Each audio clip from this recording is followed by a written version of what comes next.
Hi there, today I'm going to answer one of your most pressing twin parenting questions. My name is Joe Rawlinson, the founder of dadsguidetotwins.com. Now, first question today comes from Jessica, and she asks about, what do I do about my twins? They are extremely picky eaters. How do I get my twins to eat the food that I'm serving? Now, this is, of course, a common challenge when we're trying to feed our kids, right? Now, remember that your twins are going to go through different phases and cycles with their food preferences. And that's just natural. And they may not like stuff at the beginning. It may take several introductions of that food to get them to enjoy the food that you're serving. Now, a beautiful thing about twins also is that one twin may like a certain food that the other twin completely hates. Even with our girls who are identical twins, they don't have the same tastes and likes. They like different foods. And so that makes an extra challenge when you're preparing food for them. Now, the key to remember here is that you don't give up on your picky eaters, because they are going to come around and start to eat, but it takes some patience and some training. Let's talk about a few things that you can do to help navigate those picky twin eater situations. So first of all, remember that we want to do positive praise and attention to the children when they're doing the behavior that we want them to do. Now, this is very true at the dinner table when we're feeding them new foods or feeding them foods they've had before. You want to praise them when they are doing a great job eating the food that you have served them.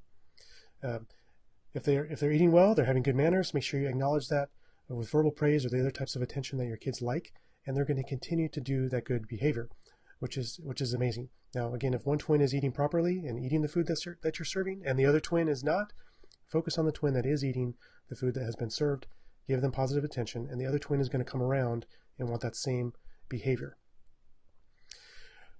Now, you may not have success the first time or the second time or the third time, and you have to try again. It's going to take several attempts for new foods with your twins before they will eat them, before they'll like them, before they'll consistently eat them.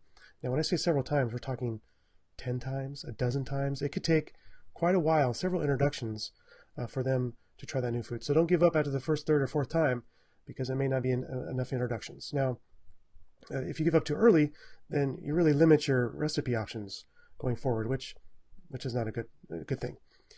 Another thing you may want to try is, if they're having trouble with a particular type of food, is try that food at different times of day. So maybe you can weave it into breakfast, or to lunch, or to dinner. And so at different times of day, they may be open to different types of food. Another thing is to try different ways of cooking that food. Now, we know you could bake it, saute it, fry it, boil it, you name it. And those different forms of cooking can bring out different flavors in the food that your kids may enjoy more than others. So shake it up a bit. If they're not wanting to eat the steamed broccoli, try a different way, like to baked broccoli. Now, another thing, you have to hold steady on the family rules at the dinner table. So if you say, hey, we're going to have dessert after dinner, but you have to eat your food, then you have to be consistent and follow through with that. So if you say no dessert unless you eat your food, then don't give in. No matter how much they whine or they cry about it, you cannot let them have dinner, a dessert after dinner, or a snack if they didn't actually eat their dinner. Same thing goes before mealtime. If your kids are super hungry, or they're acting like they're super hungry before dinner, if you feed them snacks right before dinner, they're not going to eat what you're serving. I know we have a challenge with that now. Our kids come home from school and they're really hungry. They want to eat a bunch of food, and then an hour or two later, it's time for dinner, and they don't want to eat what's being served. So make sure you restrict that eating time right before dinner. Otherwise, they're not going to be hungry and eat what's being served. Now, another way to overcome the picky eaters is to actually involve them in the preparations for the food. Now, this may have to require some creativity on your point. If they are still very young, or as they get older, they can help more around the kitchen. It's important that you involve them in some way in the food preparation, so they have some sense of ownership over that food. They're like, hey, I helped make this. Of course I'm going to try it. Of course I'm going to eat it, so that everybody else knows how awesome this is that I made. It could be as simple as helping them, if they're really young, maybe getting food out of the fridge to bring to you to prepare it. As they get older, they can help prepare the food or the vegetables, or help set the dinner table, or any of these things can help involve them in the food preparations so that they feel like, yeah, this is their meal that they created and they want to eat it. Now, another thing we have to do if our kids are really picky is look at ourselves. Are we being picky as well, and showing that example to them? Are we eating what we're serving? Are we eating what our partner is preparing for dinner? Is our partner eating what we prepare for dinner? Because our kids are looking at us and studying us as an example, and they're going to follow our lead. So if they see that we don't eat the food that's being served, they're not going to eat it either. So do a little self-assessment to make sure you're not the picky eater as well. Now, we as parents, we have to be sneaky sometimes, kind of sneak in those secret ingredients into the main course that we're serving. So if your twins don't like a particular type of food, but there's no reason why they shouldn't have it, like there's no food allergies at play, then mix that secret ingredient into other stuff. I know my wife likes to do this all the time with, she'll make smoothies and she'll add in spinach into that smoothie, or she'll chop up something really fine and add it into a soup or a mix.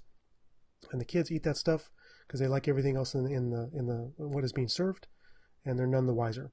And then when you're later, they realize, hey, what is this thing? And you tell them, and they're like, well, I don't like that stuff. And they're like, well, you just ate 2 bowls of it, so of course you like it. Helps break down some of those barriers they may have with particular foods. Another thing to remember with picky eaters is you cannot give in to substitution requests. You are not a restaurant. You're not a cafe.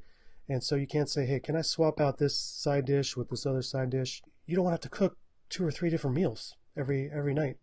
And so you're making one dinner, no substitutions. The kids have to try it and eat it. So you may also have other family rules besides like the no dessert rule or the no substitution rule.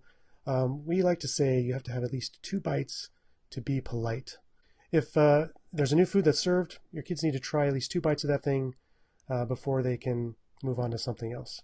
And so you may want to establish some family rules in your house to see what would work to help nurture those picky eaters to the point of eating the food that you are serving. All right, so remember, with picky eaters, it takes time to get them to eat what is being served. They're going to have several introductions of this food until they're happy with it, and then they'll take it in any form that you serve it. So don't give up on those picky eaters, and you'll do fine. If you have a question about preparing for raising your twins, go ahead and leave a comment below with your question, and I will answer it on a future video. If you have additional questions about preparing for and raising twins, I invite you to check out my books, Dad's Guide to Twins and Dad's Guide to Raising Twins. You can learn more about those books at dadsguidetotwins.com/books. Thank you so much for watching. Make sure you subscribe to the channel and check out some of these other videos for additional tips and tricks on raising your twins. Thank you so much, and I'll see you next time.